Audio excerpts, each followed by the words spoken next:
Menyebut Maria sebagai Bunda Allah memunculkan reaksi beragam. Dalam iman Katolik, doktrin Maria Bunda Allah bukan hanya sekedar dogma, tetapi juga merupakan bagian penting dari iman. Dalam video ini, kita akan mengeksplorasi asal-usul gelar ini, dasar teologisnya, dan bagaimana gelar ini mempengaruhi kehidupan dan spiritualitas umat Katolik. Gelar utama untuk Maria adalah Bunda Allah yang dalam bahasa Yunani disebut Theotokos. Kata Theos berarti Tuhan, dan Tikto berarti Dia yang melahirkan. Gelar Theotokos ditetapkan oleh Konsili Efesus pada tahun 431 Masehi sebagai bentuk sikap gereja terhadap bid'ah yang disebut Nestorian, sebuah sekte yang dipimpin oleh uskup bernama Nestorius dari Suriah. Kaum Nestorian menolak gelar Bunda Allah. Mereka secara tegas memisahkan keilahian dan kemanusiaan Yesus. Pandangan ini menimbulkan kontroversi antara gereja Timur dan Barat. Kontroversi ini berawal dari khotbah Proklus, seorang pengkhotbah terkemuka dari Konstantinopel di sebuah katedral di kotanya, sekitar tanggal 23 Desember 428. Dalam khotbahnya, ia menyebut Maria sebagai Bunda Allah. Uskup Nestorius yang hadir untuk mendengarkan khotbah tersebut mengajukan protes. Proklus menggambarkan Maria Theotokos sebagai perawan tak bernoda, Iden bagi Adam kedua, penyatuan kodrat Kristus, tempat perjanjian keselamatan, kamar pengantin di mana firman bersatu dengan daging.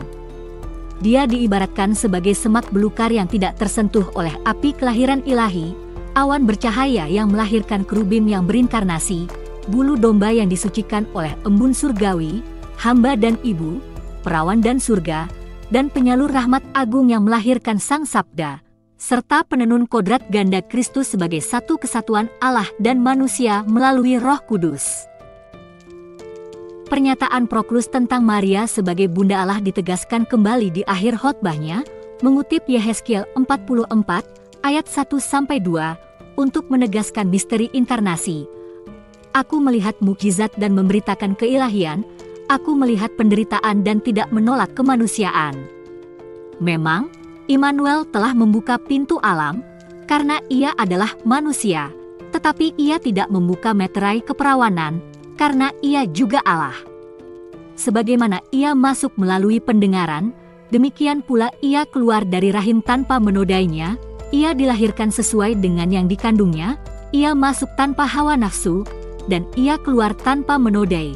Seperti yang dikatakan oleh Nabi Yehezkiel, inilah gambaran yang tepat mengenai Maria Bunda Allah yang kudus. Namun, berbeda dengan pandangan gereja Katolik, bagi kaum Nestorian, Injil hanya mengatakan bahwa Maria adalah Bunda Yesus, bukan Bunda Allah. Oleh karena itu, mereka hanya mau menerima gelar Christotokos atau Bunda Kristus yang mengimplikasikan bahwa Maria hanya melahirkan Yesus sebagai manusia dan oleh karena itu dia bukan Bunda Allah. Titik awal dari argumen kaum Nestorian adalah pemisahan yang tegas antara kodrat ilahi dan kodrat manusiawi Yesus. Bagi mereka, hanya kemanusiaan Yesus yang dilahirkan oleh Maria, bukan keilahiannya. Tokoh utama gereja Katolik pada Konsili Efesus yang menentang Nestorius adalah Cyril, uskup Alexandria. Gereja Katolik mengajarkan kesatuan kodrat ilahi dan manusiawi dalam satu pribadi Yesus Kristus.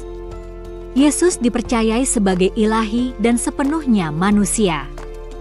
Kesatuan pribadi Kristus inilah yang menjadi dasar keyakinan gereja bahwa apa yang dikandung Maria dari Roh Kudus adalah seluruh pribadi Yesus.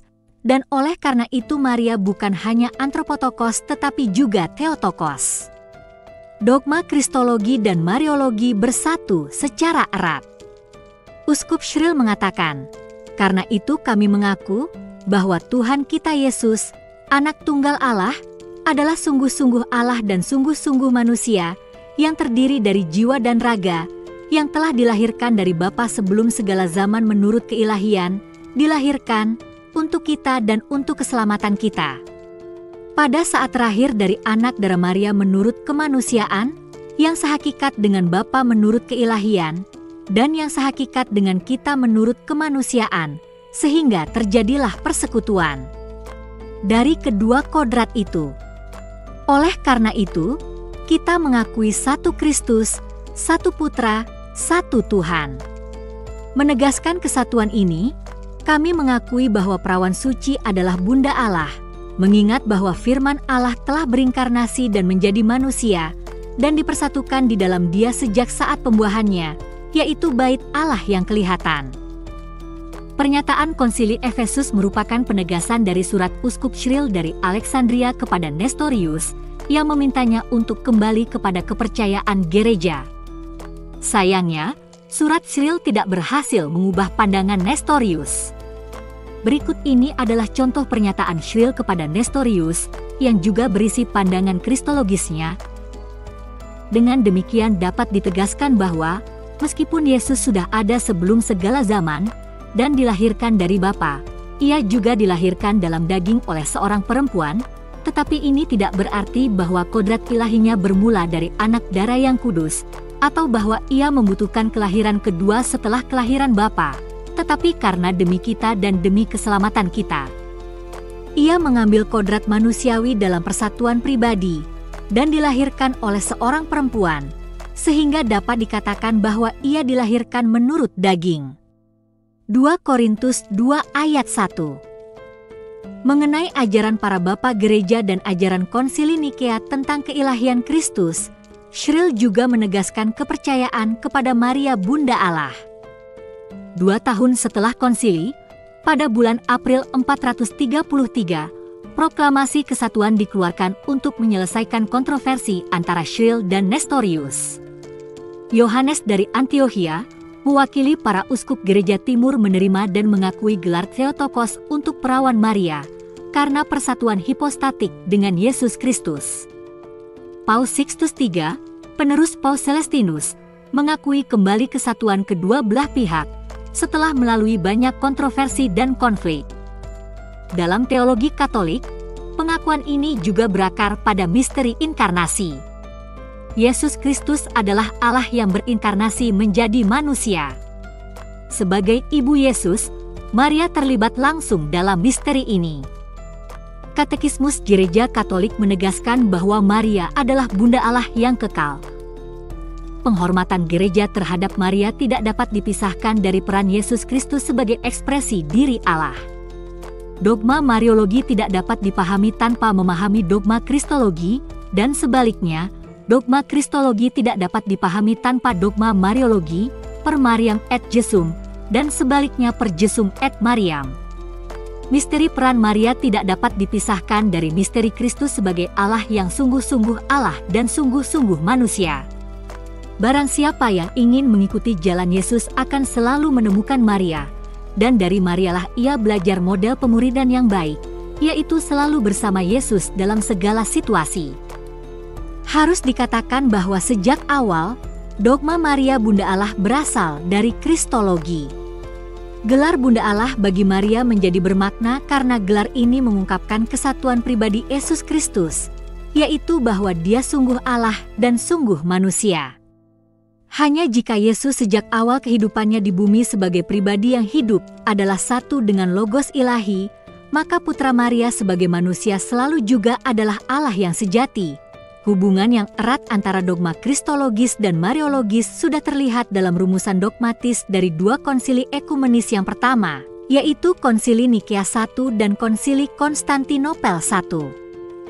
Kami percaya akan satu Allah Bapa yang Maha Kuasa, pencipta langit dan bumi, dan segala sesuatu yang kelihatan dan yang tidak kelihatan.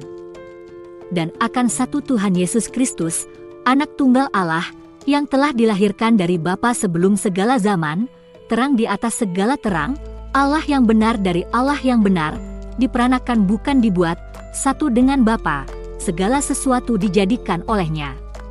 Ia telah turun dari surga untuk kita manusia dan untuk keselamatan kita, dan Ia telah menjadi manusia oleh Roh Kudus dan anak darah Maria, dan menjadi manusia. Apa yang dinyatakan oleh Konsili Efesus tentang Maria juga sejalan dengan ajaran para bapa gereja mula-mula.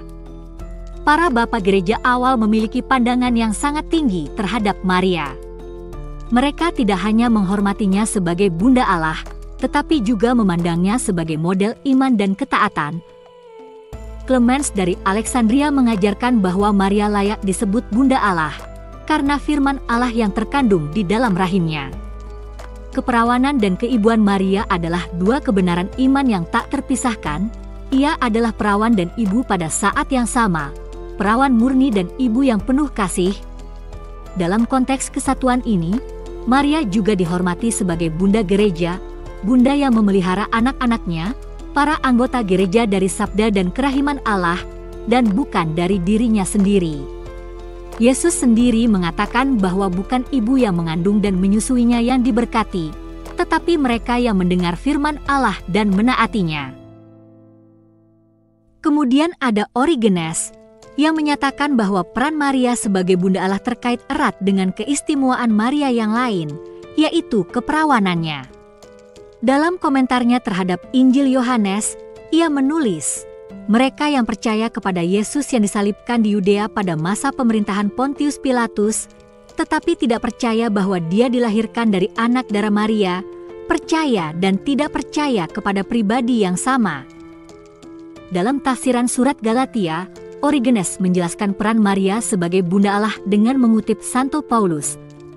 Tetapi setelah genap waktunya, maka Allah mengutus anaknya yang lahir dari seorang perempuan dan takluk kepada hukum Taurat, Galatia 4 ayat 4. Dalam teks ini, Origenes menekankan frasa lahir dari seorang perempuan, bukan lahir melalui seorang perempuan.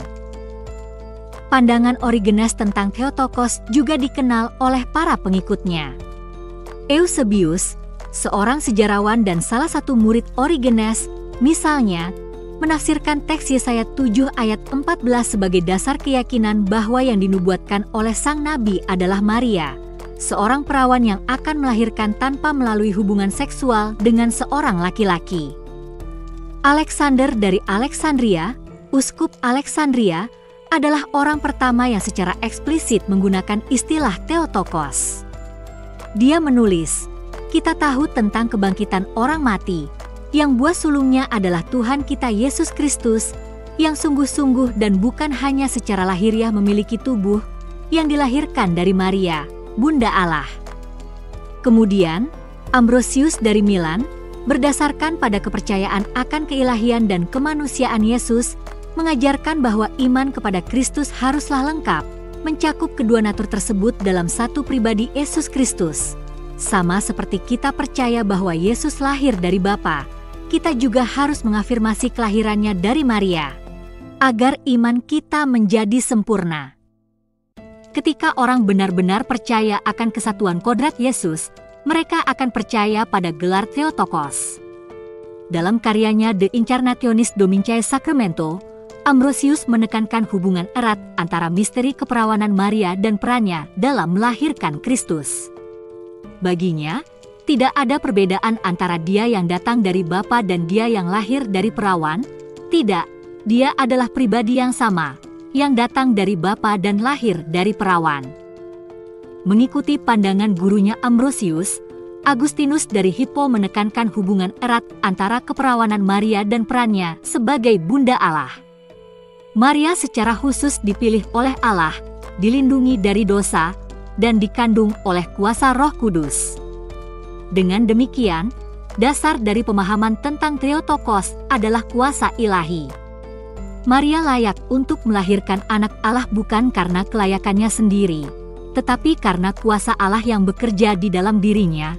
Agustinus juga menekankan bahwa anugerah khusus dari Allah ini tidak mengurangi kebebasan Maria. Agustinus adalah orang pertama dalam tradisi Barat yang berbicara tentang kaul Maria, yaitu niat Maria untuk mempersembahkan dirinya kepada Allah sebelum mendengar pewartaan malaikat Gabriel. Dialog dengan malaikat Gabriel menunjukkan bahwa Allah tidak menuntut keperawanan Maria, tetapi memberitahukan rencananya dan melihat reaksi Maria yang masih perawan. Dalam sebuah khotbah malam Natal, Agustinus menafsirkan teks Lukas 1 ayat 26-34 sebagai dasar dari kaul keperawanan Maria. Maria terkejut dan bertanya-tanya dalam hati, Ia juga bertanya, bagaimana hal ini mungkin terjadi karena saya belum menikah. Keterkejutan Maria menunjukkan ketertarikannya pada kata-kata malaikat. Agustinus berkata, karena ia telah mengambil sumpah keperawanan dan suaminya tidak merusak kesuciannya tetapi menjadi walinya, meskipun bukan dia yang menjaganya, karena Allah sendiri yang menjaganya. Dia hanya menjadi saksi kesuciannya sehingga kehamilannya tidak memalukan. Maka ketika malaikat memberitahukan hal itu kepadanya, ia berkata, bagaimana hal itu mungkin terjadi, karena aku tidak bersuami. Jika Maria berniat untuk mengenal seorang pria, ia tidak akan tertarik dengan perkataan malaikat.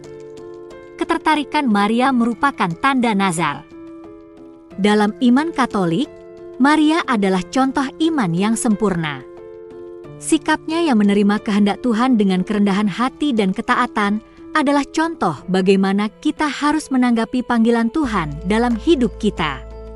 Maria mengajarkan kita untuk mempercayai rencana Allah, bahkan ketika kita tidak sepenuhnya mengerti atau merasa sulit untuk melaksanakannya.